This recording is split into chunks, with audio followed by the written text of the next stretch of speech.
সুপ্রিয় দর্শক আসসালামু আলাইকুম, কেমন আছেন সবাই? আশা করছি যে যেখানে আছেন ভালো আছেন এবং সুস্থ আছেন। সবাইকে স্বাগতম জানাচ্ছি আমার আরেকটি নতুন রেসিপি দেখার জন্য। আমি আজকে আপনাদের সাথে শেয়ার করব খুবই সহজ রেসিপিতে চট্টগ্রামের ঐতিহ্যবাহী কালাভুনা। দেখেন, এই কালাভুনাটা খেতে কিন্তু অনেক টেস্টি, তৈরি করা কিন্তু একদম সহজ। শুধুমাত্র ঘরোয়া পদ্ধতিতে এই কালাভুনাটা তৈরি করে দেখাচ্ছি। অল্প মশলায় অল্প তেলে কিন্তু এই কালাভুনাটা খেতে অনেক টেস্টি হয়। আশা করছি আজকের রেসিপিটা আপনাদের কাছে ভালো লাগবে। ভালো লাগলে আমার চ্যানেলটি সাবস্ক্রাইব করে পাশে থাকার বেল আইকনটি প্রেস করে রাখবেন। তাহলে চলুন শুরু করা যাক। প্রথমে আমি এখানে গরুর মাংস নিয়ে নিয়েছি। দেখেন, আমি এখানে শুধু মাংস না, মাংস, কলিজা এবং হাড় সহ সবগুলো মিক্স করে নিয়েছি। শুধু মাংস নিলে কিন্তু এই কালাভুনাটা খেতে কিন্তু টেস্টি হবে না, তার জন্য এই কালাভুনার জন্য হাড় সহ নিলে খেতে অনেক টেস্টি। তাহলে চলুন শুরু করা যাক। আমি প্রথমে এখানে গোটা গরম মশলা নিয়েছি। দেখেন, আমি এখানে কিছু কালো গোলমরিচ নিয়েছি, আমি 5টা লং নিয়েছি, সামান্য জয়ত্রী নিয়েছি, আমি একটা বড় এলাচের হাফ নিয়েছি, আমি কিছু সাদা এলাচ এবং তেজপাতা নিয়েছি, সেগুলো এখানে দিয়ে দিচ্ছি। দেখেন, আমি একটা ছোট্ট স্টার এলাচ নিয়েছি, সেটাও দিয়ে দিয়েছি। দেখেন, আমি এখানে 1 বাটি পেঁয়াজ দিয়েছি। এই কালাভুনাতে কিন্তু পেঁয়াজ আর রসুনটা একটু বেশি দিতে হয়, তাহলে খেতে কিন্তু অনেক টেস্টি হয়। আমি কিন্তু এখানে কোনো পেঁয়াজ বাটা এবং রসুন বাটা ব্যবহার করছি না। দেখেন, রসুনটা আমি গোটাই দিচ্ছি। আমি এরকম 5টা গোটা বড় রসুনকে চিড়ে একটা বাটিতে নিয়ে নিয়েছি। দেখেন, আমি কতগুলো রসুন নিয়েছি। রসুনটা হালকা করে তেঁতু করে নিয়েছি। দেখেন, আমি কিন্তু একদম এটা পেস্ট করি নাই, দেখেন গোটাও রাখি নাই, তেঁতু করে নিয়েছি। আমি এখানে 1 বাটি রসুন দিয়ে দিয়েছি। আমি এখানে দেখেন শুকনো লঙ্কা কেটে নিয়েছি 1 বাটি। দেখেন, শুকনো লঙ্কাগুলো কিন্তু অনেক ঝাল। আমি কিন্তু এখানে আর কোনো শুকনো লঙ্কার গোড়া ইউজ করবো না, শুধু শুকনো লঙ্কা গোটাই শুকনো লঙ্কা দেবো।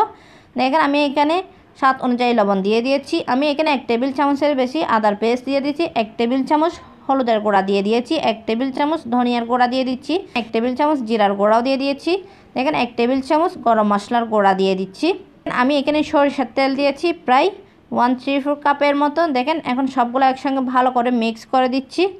আমি আজকে কিন্তু এই কালাভুনার মধ্যে কোনো ধরনের বাটা মশলা ইউজ করি নাই। আমি এখানে কোনো পেঁয়াজ বাটা এবং রসুন বাটা ব্যবহার করি নাই, গোটাই দিয়েছি সবগুলো। দেখেন, আমি ভালো করে একটু মিক্স করে নিয়েছি। এখন আমি এটা 5 মিনিট রেখে দিচ্ছি। 5 মিনিট পর আমি চুলায় বসিয়ে দিয়েছি। দেখেন, আমি চুলার ফ্লেমটা প্রথমে হাই হিটে করে জাল করে নিচ্ছি।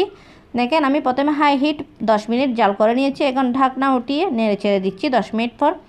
দেখেন, আমি কিন্তু এখানে কোনো শুকনো লঙ্কার গুঁড়া ইউজ করি নাই, আমি শুধু গোটা শুকনো লঙ্কা দিয়ে এই কালাভুনাটা তৈরি করে নিচ্ছি। দেখেন, আমি কিন্তু ঘরোয়া মশলা দিয়ে দেখেন খুব সহজে এই কালাভুনাটা তৈরি করে দেখাচ্ছি, শুধুমাত্র অল্প কিছু মশলা দিয়ে। দেখেন, আমি এখানে কিছু টমেটো কুচি দিয়ে দিয়েছি 10 মিনিট পরে।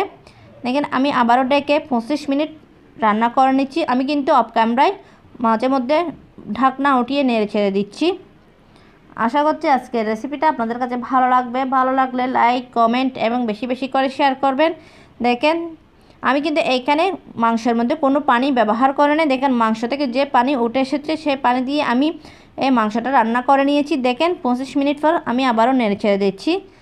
দেখেন, কালাভুনাটা হয়ে গেছে। আমি এখন মাংসের মধ্যে বাগারটা দিয়ে দিচ্ছি। তার জন্য আমি এখানে বেশ কিছু সরষের তেল দিয়ে দিয়েছি। আমি কিন্তু আজকে এই রান্নাটা সরষের তেল দিয়ে করেছি, আপনারা চাইলে সয়াবিন তেল দিয়েও করতে পারেন। দেখেন, আমি এখানে কিছু রসুন কুচি দিয়েছি। রসুন কুচিটা আমি ভালো করে একটু ফ্রাই করে নিচ্ছি।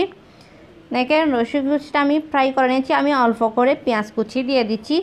দেখেন, পেঁয়াজটাও ভালো করে একটু ফ্রাই করে নিচ্ছি। আশা করছি আজকের রেসিপিটা আপনাদের কাছে ভালো লাগবে। ভালো লাগলে বাসায় একবার হলে ট্রাই করবেন, দেখবেন ফ্যামিলি সবাই পছন্দ করবে। এই কালাভুনাটা খেতে সত্যি অসাধারণ। যদি আপনারা ট্রাই না করেন তাহলে বুঝতেই পারবেন না এটা খেতে যে কতটা টেস্টি। এই কালাভুনাটা তৈরি করা কিন্তু একদম সহজ, ঘরে থাকা উপকরণ দিয়ে কিন্তু তৈরি করে নিতে পারেন।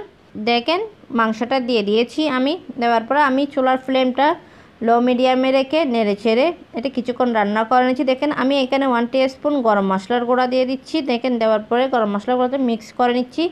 দেখেন, আপনারা কিন্তু এই ঘরে থাকা মশলা দিয়ে কিন্তু এই গরুর মাংসের কালাভুনাটা কিন্তু তৈরি করে নিতে পারেন। এটা সত্যিই খেতে অসাধারণ। চুলার ফ্লেমটা কিন্তু লোতে রেখে আমি অনেকক্ষণ চুলার উপর রেখে দিয়েছিলাম। এই কালাভুনাটা কিন্তু এইভাবে রান্না করতে হবে, তাহলে খেতে কিন্তু অনেক টেস্টি হয়, অনেক জুসি। কিন্তু এই গরুর মাংসের কালাভুনাটা তৈরি করা কিন্তু খুবই সহজ। আশা করছি আজকের রেসিপিটা আপনাদের কাছে ভালো লাগবে। ভালো লাগলে একবার হলো বাসায় ট্রাই করবেন। আর আপনাদের কাছে কেমন লেগেছে অবশ্যই কমেন্ট করে জানাবেন। আসলে এই গরুর মাংসের কালা বোনাটা খেতে সত্যি অসাধারণ। আমি আপনাদেরকে পরিবেশন করে দেখাচ্ছি। দেখেন দেখতে কত লোভনীয় হয়েছে, খেতেও কিন্তু অনেক জুসি এই গরুর মাংসের কালা বোনাটা। একবার হলেও বাসায় ট্রাই করবেন। আর আপনাদের কাছে কেমন লেগেছে অবশ্যই কমেন্ট করে জানাবেন। এরকমই সহজ এবং মজাদার রেসিপি পেতে চাইলে আমার চ্যানেলটি সাবস্ক্রাইব করে পাশে থাকার বেল আইকনটি প্রেস করে রাখবেন।